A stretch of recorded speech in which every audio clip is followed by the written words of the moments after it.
All right, hi everybody. This is Mr. Soder. I am giving you a little review opportunity here. Going to lecture on the early modern era. This is the time period 1450 to 1750. This is what we started the year with in 10th grade. So that's what we're going to start with today. Let me just review the big topics. As you know, there's major concepts in each era. Here, these are the three. So there's the big one is truly global trade, right? So what's happening here in the early modern era is that the Columbus and other Europeans finally made a lasting connection with the Western Hemisphere and the Americas. So that has never happened before, and that is one major concept. The global trade and transoceanic connection, where you see um, the East and Western Hemisphere forming a lasting connection over the Atlantic Ocean. We also see uh, later in this time period a connection across the Pacific Ocean as well, which creates truly a global trade. There's new methods of agriculture and social organization. So this is a time period, for example, where we see the Atlantic slave trade and plantation-style agriculture rise in the Americas, which has impacts on social organization. So really, coerced labor like slavery, indentured servitude, those kind of things are very popular in this time period, especially in the Americas with the Atlantic slave trade and the enslavement of Africans. Then there's another round of empire expansion where European empires create maritime empires where they expand their empires overseas and they have colonization. We see this with the colonization of the Americas. You also see land empires really in the Middle East and Asia.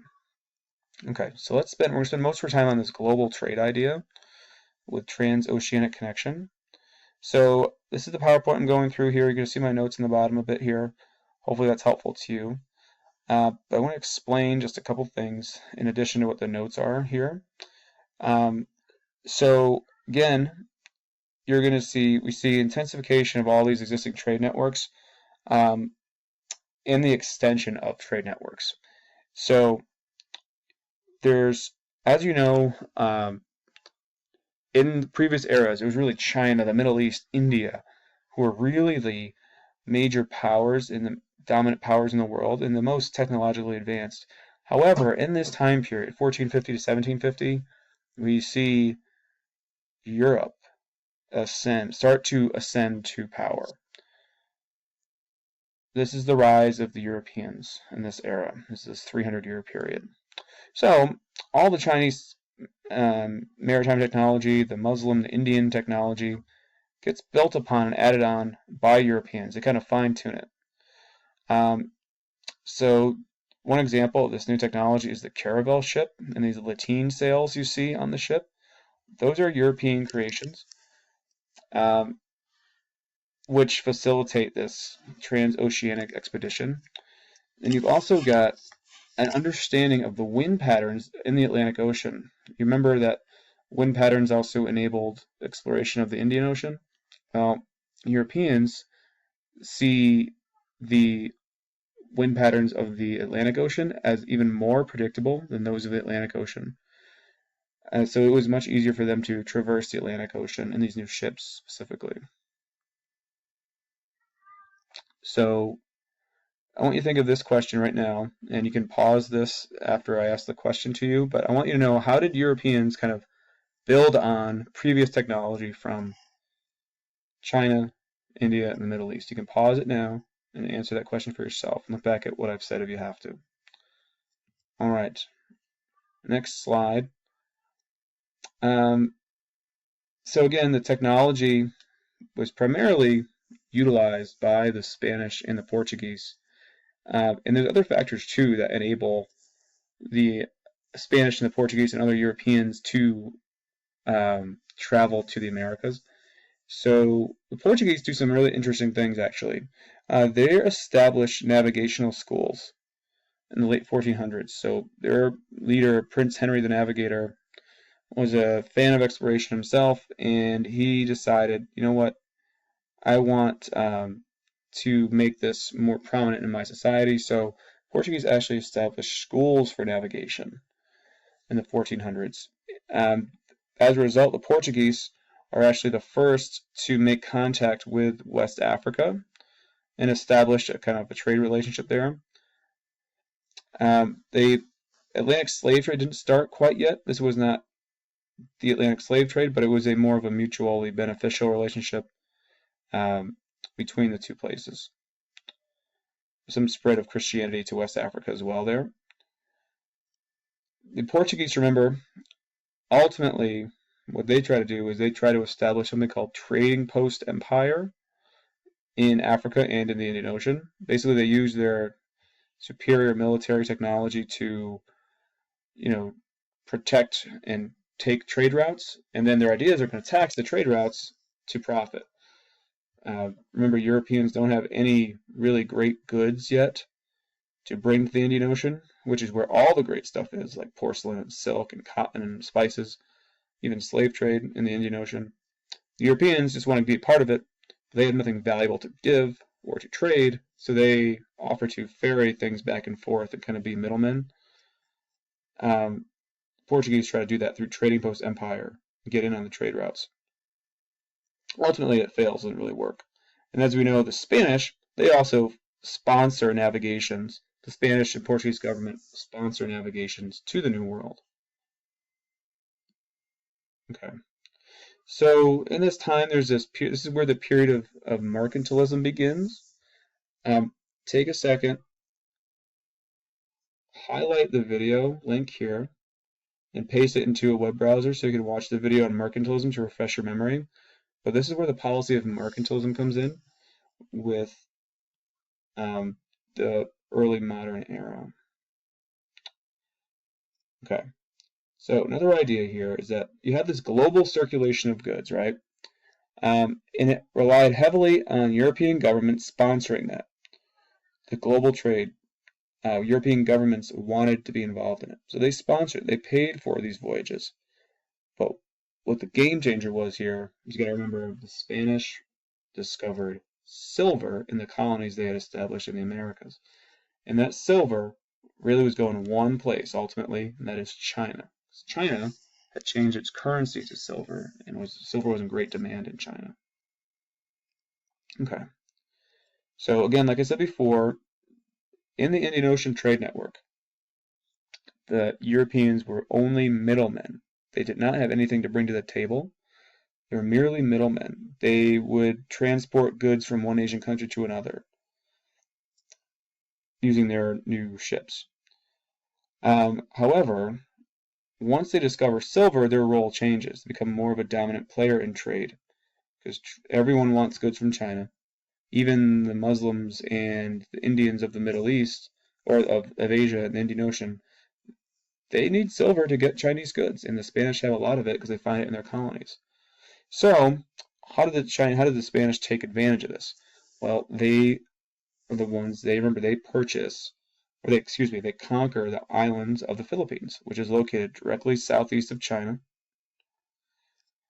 All right.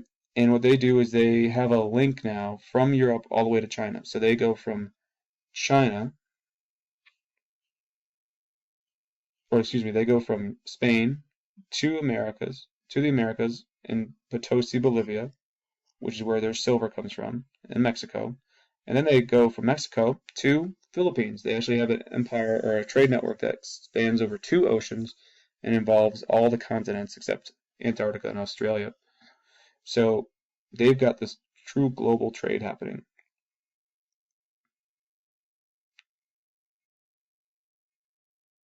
All right.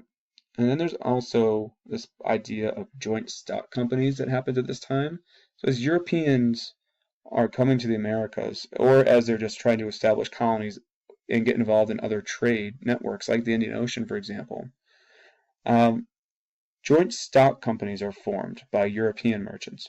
So what a joint stock company is that a group of merchants actually pool their money together and they pay for their own trip to the new world or a new place and they try to establish colonies there and to set up their own business venture by controlling a piece of land and the resources in it. Certain places are founded as joint stock companies. Jamestown, Virginia is one such example. More on joint stock companies to come.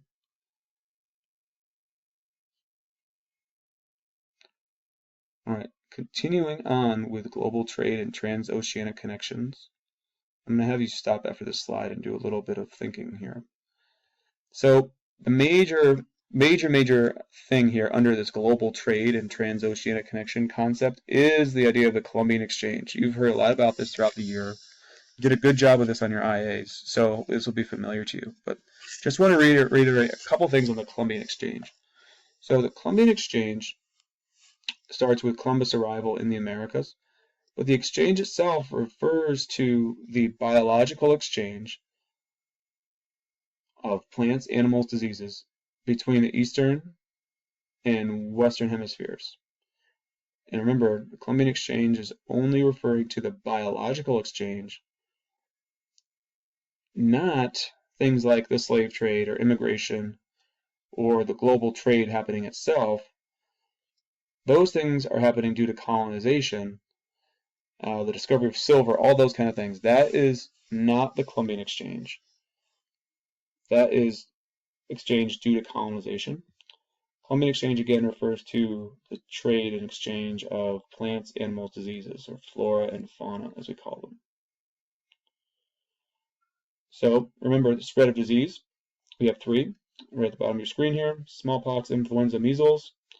That has a huge impact on the population of the Americas. Those diseases come from Eurasia, go to the Americas. The natives are not immune to those diseases, and some historians estimate up to 90% of the native population is wiped out due to European diseases. But there's European, on the other hand, you have American foods. Good old America, they're so good at this Columbian exchange. So many good things come from them, but they get none of the good stuff in return, it seems like. So American foods, you guys know this: corn, potatoes. Two great examples.